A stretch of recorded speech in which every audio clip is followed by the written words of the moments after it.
She called from a payphone, crying, said she was being held hostage. Then the line went dead. That's the call that turned a quiet Kentucky evening into something straight out of an action movie. But this wasn't fiction. This happened sometime in the early 1980s, just across the Ohio River from Cincinnati. My uncle, a massive man with a booming voice and a reputation for not taking crap from anyone, lived in a small Kentucky town with his wife and 4 daughters.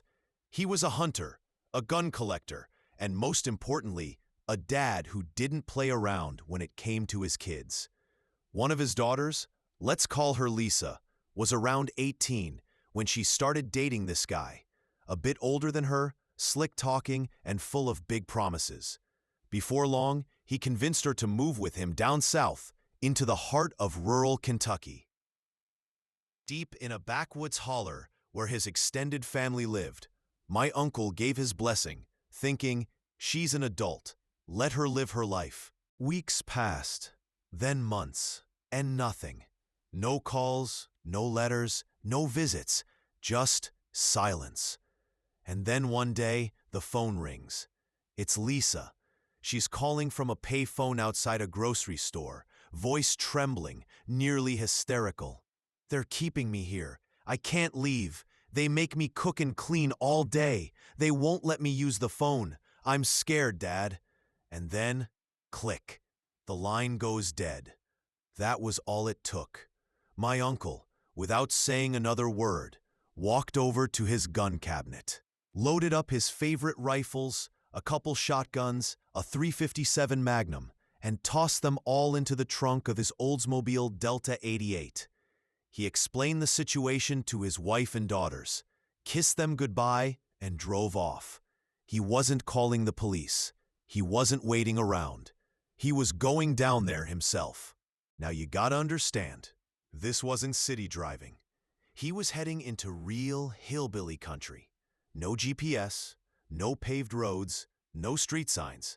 Just dirt tracks, rusted-out trucks, and mailboxes with last names painted in faded letters.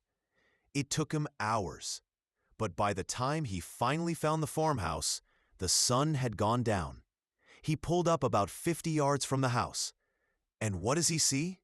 The boyfriend's family, a real Deliverance-style bunch, were on the porch. Hooting and hollering, shotguns in hand, firing them into the night sky like it was the 4th of July. Maybe they thought it'd scare him off. They didn't know my uncle. He calmly stepped out of his car, walked to the trunk, opened it, and then, like he was suiting up for war, he lined up his rifles across the hood of the Oldsmobile. One by one. No words, no panic, just cold, mountain-born fury. Then, with a voice that could shake the trees, he bellowed, "If my daughter doesn't come down in 5 minutes, I'm gonna come up there and kill every man, woman, and child I see." Silence. You could hear a pin drop. A few seconds later, panic. The boyfriend and his brothers ran inside like roaches under a flashlight. And not even 60 seconds later, Lisa burst out the front door, clutching her suitcase like her life depended on it. She sprinted down the hill, jumped into her dad's car, and they drove off into the night. No one followed. No one said a word. They knew better. Back home, Lisa never spoke much about what happened in that holler. But the story, his story, became family legend.